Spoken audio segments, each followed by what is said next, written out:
Second paper का paradise lost, और paradise lost का केवल बुक 1 है कोर्स में, और ये जॉन मिल्टन ने लिखा है इसको। और एक चीज़ ये ऐसे समझ लीजिए, जॉन मिल्टन का एक तरह से मास्टरपीस है ये पैराडाइज लॉस्ट। अब इसमें क्या है पैराडाइज लॉस्ट, तो सबसे पहले एक ये पोयम है। कौन सी पोयम है, कैसी पोयम है, एपिक पोयम है। अब एपिक पोयम क्या होता है, एपिक मतलब महाकाव्य होता है। जैसे रामायण एक महाकाव्य है, महाभारत महाकाव्य है, उसे महाकाव्य को इंग्लिश में एपिक बोलते हैं। और एपिक का मतलब ही होता है कहीं ना कहीं लॉन्ग नैरेटिव पोयम। तो Paradise Lost is an epic poem written in blank verse, इसको ब्लैंक वर्स में लिखा गया है by the 17th century English poet John Milton. मतलब 17th सेंचुरी के इंग्लिश पोएट जिनका नाम जॉन मिल्टन है, उनके द्वारा इसको लिखा गया, और जिनका लाइफ स्पैन है 1608 से 1674, इनका लाइफ स्पैन है। मतलब बर्थ 1608 में और डेथ 1674 में। तो पहला पॉइंट क्लियर है, Paradise Lost is an epic poem, ये एपिक पोयम है, written in blank verse, blank verse में लिखा गया है। और किसने लिखा, 17th century English poet John Milton के द्वारा, और इनका life span 1608 to 1674। First point clear.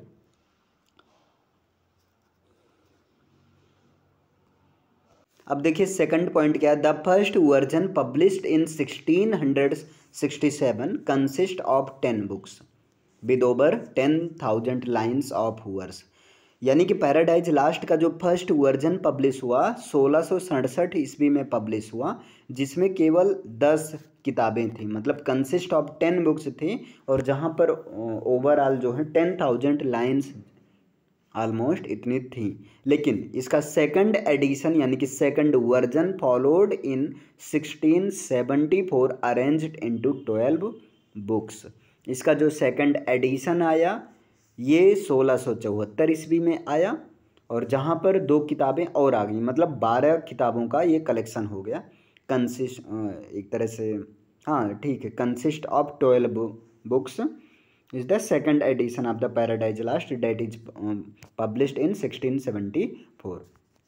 दूसरे पॉइंट में ये पहला वर्जन पब्लिश हुआ 1667 ईस्वी में, जिसमें 10 किताबें थी, मतलब कंसिस्ट ऑफ 10 बुक्स था। और जो दूसरा वर्जन पब्लिश हुआ वो हुआ 1674 ईस्वी में, और जो कि जिनमें 12 किताबें थी, मतलब कंसिस्ट ऑफ 12 बुक्स।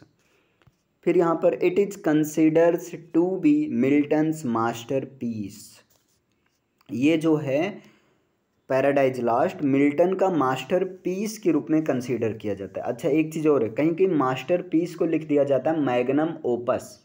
जैसे क्वेश्चन बना है कि जॉफरी चौसर का मैग्नम ओपस क्या है, तो जॉफरी चौसर का मैग्नम ओपस का मतलब मास्टरपीस वर्क जो है कैंटरबरी टेल्स। वैसे इनका जो है अगर मिल्टन का मैग्नम ओपस वर्क क्या है, तो ये है पैराडाइज लॉस्ट।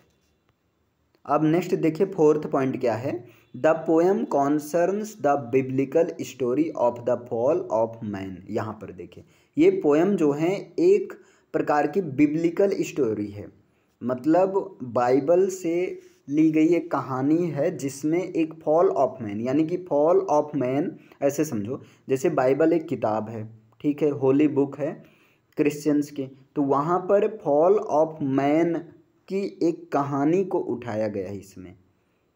और इसमें बताया गया, और क्या बताया गया, temptation of Adam and Eve, Adam और ईव के टेम्पटेशन को बताया गया है इसमें। By the fallen angel Satan, मतलब एडम और ईव का जो टेम्पटेशन हुआ, एक दूसरे के प्रति जो लोभित हुए और लस्टफुल सेक्स किए, ये सारा रीजन मतलब किसकी वजह से हुआ, by the fallen angel Satan, मतलब फॉलन एंजल सटन के द्वारा, and their expulsion from the garden of Eden. और इनको ये जो सटन हैं, इनको जब इन्होंने एडम एंड ईव के टेम्पटेशन को बढ़ा दिया था, तो ये दोनों एक लस्टफुली बिहेव किए थे, और उसके बाद में गॉड ने क्या किया था, एडम और ईव को गार्डन ऑफ ईडन से फेंकवा दिया था, मतलब धरती पर फेंकवा दिया था। और इससे ये जो है मॉर्टल को हो गए थे। इसके पहले इंसान भी इमॉर्टल थे, लेकिन एडम एंड ईव की वजह से हम लोग क्या हो गए, मॉर्टल हो गए, मतलब एक नश्वर हो गए, ऐसा बिब्लिकल थ्योरी के अनुसार है, बाइबल के अनुसार। अब जैसे बाइबल के अनुसार हम लोग एडम और ईव के बेटे हैं, उनके जो हैं, और जैसे अभी हिंदू में क्या होता है, हिंदी में श्रद्धा मनु, वैसे यहाँ पर एडम और ईव क्रिश्चियन में। चलिए नेक्स्ट 5th पॉइंट है, समझ में आया 4 वाला?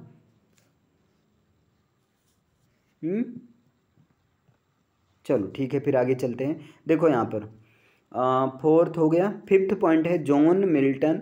John Milton was nearly 60 when he published paradise lost in 1667। John Milton लगभग 60 साल के थे जब इन्होंने पैराडाइज लॉस्ट को 1667 में पब्लिश करवाया। तब इनकी एज नियर अबाउट जो है 60 थी। वैसे भी इनका जन्म जब 1608 में हुआ था, यही तो है ना, कहाँ गया ये, 1608 में हुआ, तो लगभग 60 साल तो हुए ही। 1674 ईस्वी में इनका डेथ हुआ। आगे फिर यहाँ नेक्स्ट पॉइंट है 6 number, Milton's story has 2 narrative arcs. Milton की जो स्टोरी है 2 नैरेटिव आर्क में है। वन अबाउट सटन लूसीफर, एक जो कि सटन या लूसीफर के बारे में बताता है, and other Adam and Eve, और दूसरा जो है एडम और ईव के बारे में। आगे देखिए, इट बिगिंस आफ्टर सटन, मतलब ये चीज़ कहानी शुरू कैसे होती है पैराडाइज लॉस्ट की, सटन के बाद से शुरू होती है। सटन के बाद का मतलब पहले सटन को निकाल दिया जाता है। ये देखो अभी पूरा मैं पहले पढ़ देता हूँ। It begins after Satan and the other fallen angels have been defeated. ये चीज़ तब शुरू होती है कि जब सटन और बाकी सारे एंजल ये गॉड के खिलाफ एक रिवोल्ट कर देते हैं, विद्रोह कर देते हैं, और जब विद्रोह कर देते हैं तो गॉड के द्वारा इन सबको हरा दिया जाता है, और जब हरा दिया जाता है बैनिश्ड टू हेल, तो इन सबको हेल में फेंकवा दिया। मतलब गॉड जो हैं, जिसने जिसने भी सटन के साथ गॉड के खिलाफ रिवोल्ट किया था उन सबको हेल में, नरक में फेंकवा देते हैं। और it is also called in the poem Tartarus. देखिए हेल को पोएम में टारटरस कहा गया है। क्लियर है, हेल को पोएम में टारटरस भी कहा गया है। अब यहाँ पर नेक्स्ट है 8 पॉइंट, ये थोड़ा सा इम्पॉर्टेंट होता है, पेंडेमोनियम। अब यहाँ पेंडेमोनियम, ये भी क्वेश्चन आ जाता है पेंडेमोनियम क्या है। तो in Pandemonium that is the capital city of hell, जो कि हेल का कैपिटल सिटी है। मतलब पेंडेमोनियम में ही सटन जो है अपने सारे एम्प्लॉयज़ के साथ में जो भी योजना बनाना रहता है सब यही करता है। दिया भी गया है, Satan employs his rhetorical skill to organise his followers, he aided by Mammon and Beelzebub, Belial, Chemosh and Moloch are also present. देखिए पेंडेमोनियम जो कि हेल का एक कैपिटल सिटी होता है, यहाँ पर सटन जो है अपने फॉलोअर्स को इकट्ठा करता है अपने रेट्रिकल स्किल से, मतलब एक तरह से कम्युनिकेशन स्किल से जो है इनको क्या करता है, एकत्र करता है। अच्छा एक चीज़ है, सटन भी चाहता था कि स्वर्ग में गुलाम बनने से अच्छा, या स्वर्ग में किसी का सबऑर्डिनेट गॉड के अधिकार में रहने से अच्छा नरक में राजा बन जाए, या नरक में हेड के रूप में काम करें, ये खुद चाहता था ऐसा, है ना। और अब जब ये अपने फॉलोअर्स को ऑर्गेनाइज करता है तो इनके फॉलोअर्स में मैमन भी वहाँ पर होता है, ये सब थोड़ा हेड हैं जैसे, है ना, मैमन, बेल्जीबब और बिलियल, चेमोस, मेलोक, ये सब भी वहाँ प्रेजेंट होते हैं पेंडेमोनियम में। फिर क्या है यहाँ पर पॉइंट नंबर 9 देखिए, the battles between the faithful angels and Satan forces take place over 3 days। अब ये देखिए, ये जो बैटल यानी कि फेथफुल एंजल, गॉड की तरफ से जो भी एंजल थे इनको कहा जा रहा है फेथफुल एंजल, और सटन की तरफ से जो एंजल थे इनको अनफेथफुल एंजल। तो वही ये जो बैटल जो कि फेथफुल एंजल्स और सटन की आर्मी के साथ हुआ, ये 3 दिन तक चला। मतलब 3 दिन तक गॉड और सटन, गॉड की आर्मी और सटन की आर्मी के साथ में युद्ध चला।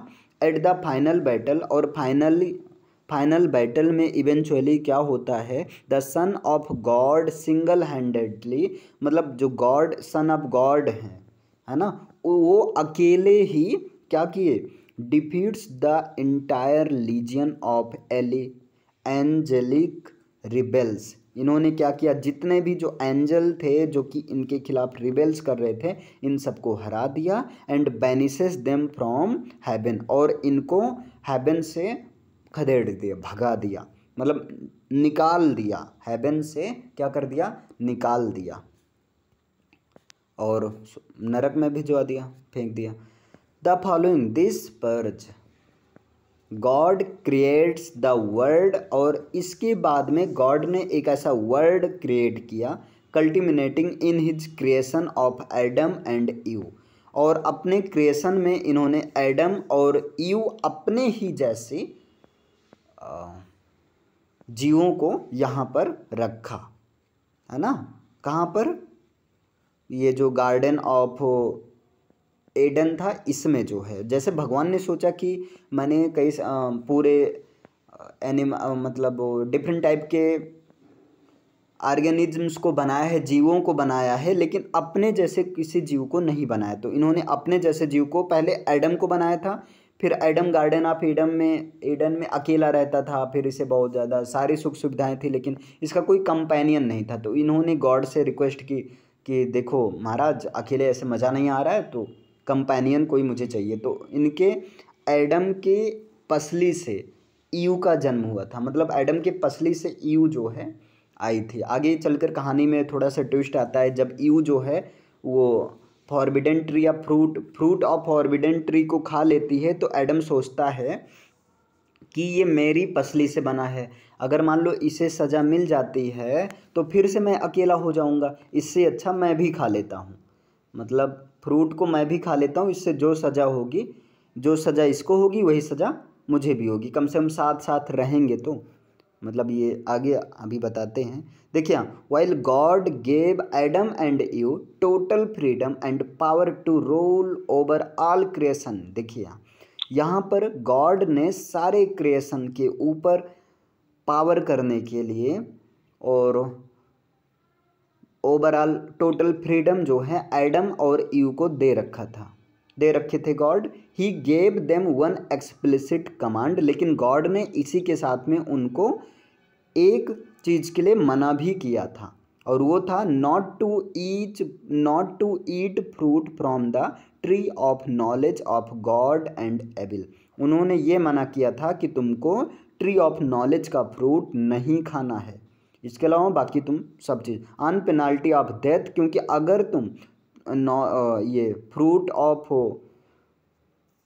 ट्री ऑफ नॉलेज खा लोगे तो इससे क्या होगा, डेथ आने लगेगी, मतलब तुम अभी इमोर्टल हो तो तुम भी क्या हो जाओगे, मोर्टल हो जाओगे। इस चीज़ का इन्होंने मना किया था। देखिए यहाँ समरी है।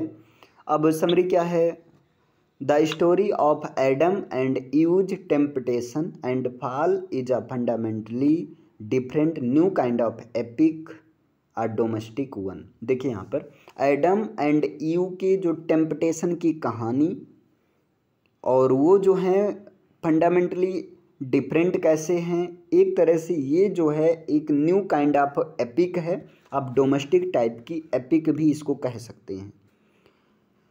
Adam and Eve are presented as having a romantic and sexual relationship while still being without sin. यहाँ पर देखिए एडम एंड ईव जो हैं एक तरह से रोमांटिक को प्रेजेंट करते हैं, रोमांटिक और सेक्सुअल रिलेशनशिप को प्रेजेंट करते हैं, स्टिल बीइंग विदाउट सिन, लेकिन बिना किसी पाप के, है ना।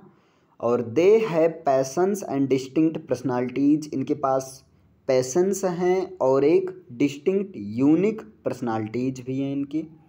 मतलब जैसे एडम अपने आप में, और ईव, जैसे ईव बहुत सुंदर थी ऐसा माना जाता है, तो बाद में जब सटन सांप बनकर आता है तो इनको भड़काता है, अरे तुम इतनी सुंदर हो, हम देखो वो मतलब ट्री का फ्रूट खाए, हम बोल रहे हैं, सांप कभी बोलता थोड़ी, हम बोल रहे हैं तुम खा लो तुम और सुंदर हो जाओगी, तो वही खा लेती है ना। देखिए Satan disguised in the form of a serpent, Satan जो है एक सरपेंट के फॉर्म का रूप ले लेता है, सक्सेसफुली टेम्प्ट्स यू, और यू को सक्सेसफुली लुभा लेता है, मना लेता है, to eat from the tree, मतलब उस ट्री से फल खाने के लिए ईव को सक्सेसफुली लुभा लेता है, एक तरह से उसे मना लेता है, by preying on her vanity and tricking her with rhetoric, और डिफरेंट टाइप के रेयोट्रिक से, मतलब ट्रिकिंग का मतलब एक तरह से चालाकी करते हुए उसके साथ। आगे देखिए Adam learning that you has send,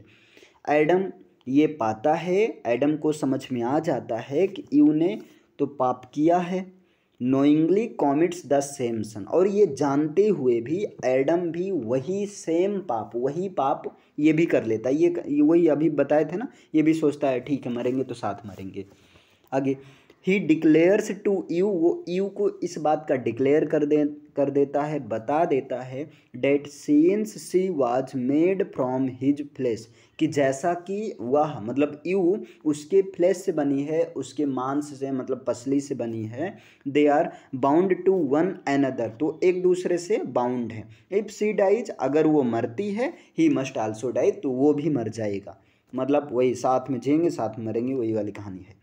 in this manner, इस प्रकार से Milton portrays Adam, Milton Adam को इस तरह से दिखाते हैं एज अ हीरोइक फिगर, एक हीरोइक फिगर के रूप में दिखाते हैं, but also as a greater sinner than Eve, लेकिन इसके साथ में ये भी दिखाते हैं कि एडम ने ज़्यादा पाप किया है यू के कंपैरिजन में, क्योंकि चलो यू ने तो अनजाने में ऐसा किया, लेकिन एडम तो सब चीज़ जानते हुए भी उसने ये सिन किया।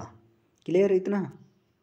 अब यहाँ क्या है, एज ही मतलब एडम इज अवेयर, जैसा कि एडम को इस बात का मालूम था, वो अवेयर था, that what he is doing, कि वो क्या कर रहा है, मतलब वो जो भी कर रहा है इज रॉन्ग, वो गलत है, लेकिन फिर भी उसने पाप कर लिया। देखो आफ्टर ईटिंग द फ्रूट, और फ्रूट को खाने के बाद, अब मतलब दोनों लोग फल खा लिए, फ्रूट को खाने के बाद Adam and you have lustful sex, fruit को खाने के बाद एडम और यू ने लस्टफुली सेक्स किया, मतलब ये first time.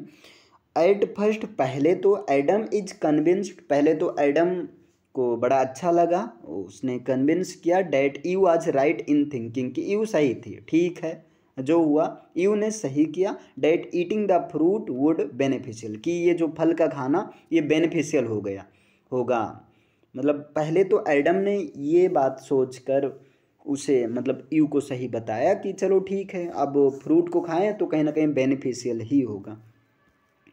How ever they soon fall asleep, लेकिन जल्दी ही वो लोग सो गए, and have a terrible nightmares, और एक भयानक सपने आए, नाइट मेयर्स का मतलब जो सोते समय सपने आते हैं, वो सपने आए, एंड आफ्टर दे अवेक, और वो जब जागे तो जागने के बाद दे एक्सपीरियंस गिल्ट, उन्होंने गिल्ट महसूस किया, एंड सेम, और शर्मिंदा महसूस किया, फॉर द फर्स्ट टाइम, मतलब पहली बार इन लोगों ने गिल्ट और शर्मिंदा महसूस किया, क्योंकि पहली बार इस तरह से लस्टफुल एक्ट ही किया था।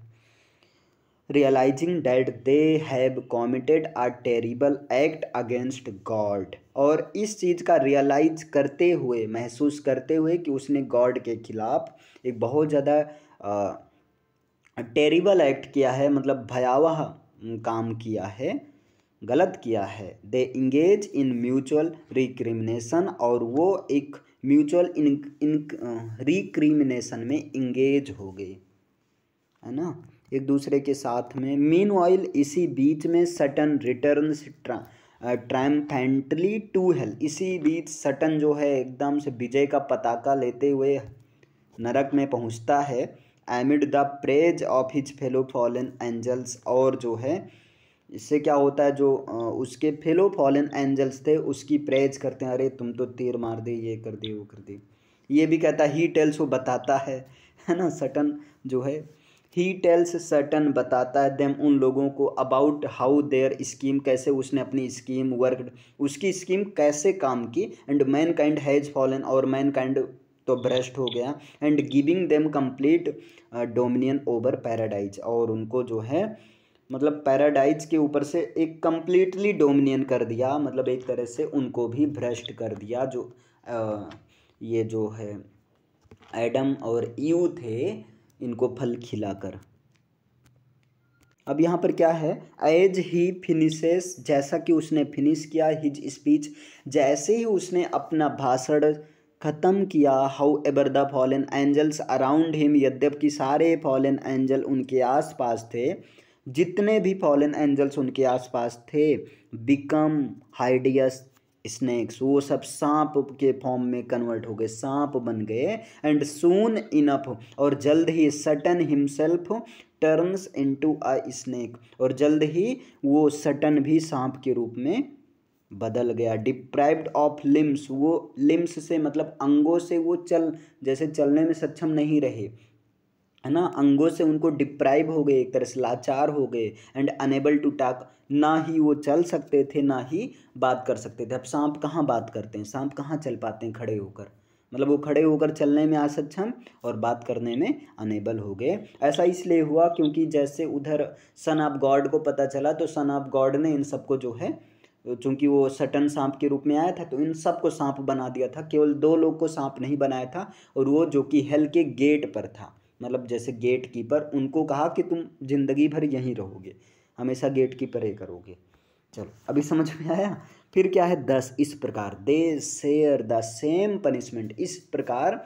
अच्छा, सब लोग को सांप के रूप में क्यों बनाया, क्योंकि बाकी सारे लोग तो इसमें इन्वॉल्व थे, इस प्रकार वो सारे लोग सेम पनिशमेंट किए थे, as they shared the same guilt, इसलिए सबको एक ही मतलब पनिशमेंट मिली, सब लोग एक ही गलती किए थे, उल्टा बता दिए। चलो अभी ठीक है। Eve appeals to Adam for reconciliation of their actions, Eve Adam से कहती है, देखो महाराज ये जो हम लोग काम किए हैं इसके लिए चलो भगवान से कुछ माफ़ी मांगते हैं। हर इनकरेजमेंट इनेबल्स, उसका जो इस तरह से उकसाना मतलब है ना, enables them to approach God, मतलब वो इनेबल करता है कि वो गॉड से क्या करेंगे, अप्रोच करेंगे, माफ़ी मांगेंगे, and sure for grace bowing on suppliant knee to receive forgiveness, और वो लोग जो अपने घुटनों के बल जैसे झुककर भगवान को पहले तो क्या किए, जो कुछ भी उनका एक तरह से विश किए, और उनसे माफ़ी मांगने के लिए घुटनों के बल वो झुककर खड़े हो गए। क्लियर इतना। फिर क्या है, in a vision shown to him by the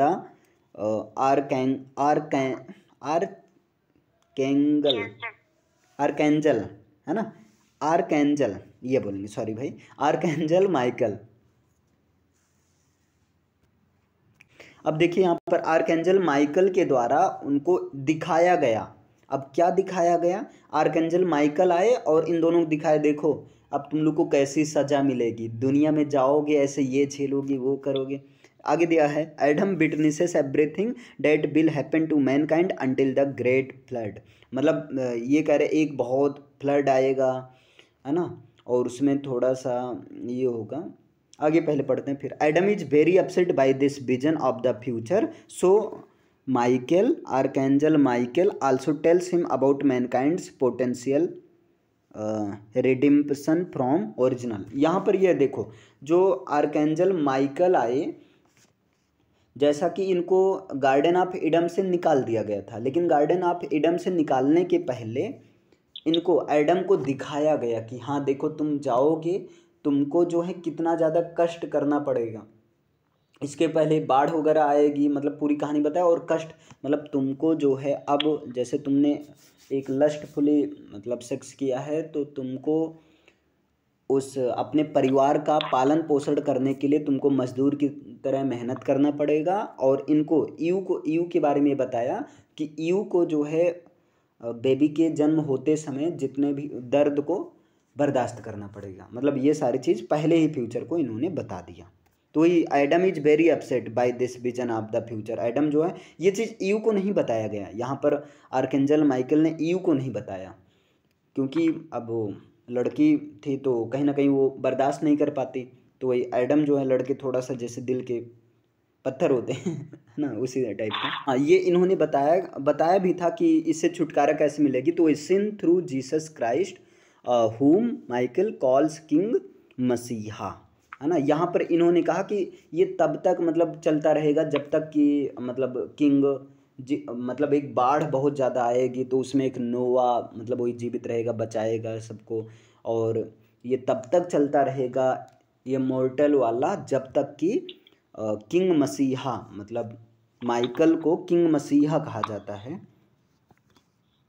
उनका जन्म नहीं होता है, तब तक ये चीज़ चलता रहेगा। यही जैसे जीसस क्राइस्ट के थ्रू पाप का जो है खत्म नहीं किया जाएगा पृथ्वी पर, तब तक ये चीज़ चलता रहेगा। Adam and Eve are cast out of Adam.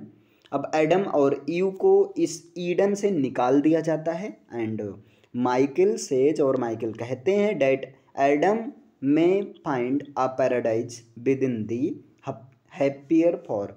अब माइकल कहता है कि अब एडम जो हैं उनसे दूर जा रहा है, पैराडाइज से दूर जा रहा है और वो खुश रहें, मतलब ऐसे कहते हैं। Adam and ewe now have a more distant relationship with God. अब एडम और ईव अब ये भगवान के एक तरह से दूर के रिश्तेदार टाइप हो गए हैं, है ना।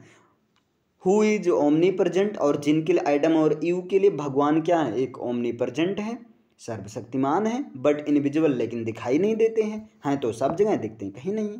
Unlike the tangible father in the garden of Eden, जैसे गार्डन ऑफ ईडन में टेंजिबल फादर की ही तरह गॉड अब इनके लिए, चूंकि अर्थ पर आ जाएंगे तो इनके लिए गॉड ओमनी प्रेजेंट है लेकिन वो इनविजिबल हैं। तो ये थी समरी, समझ में आया।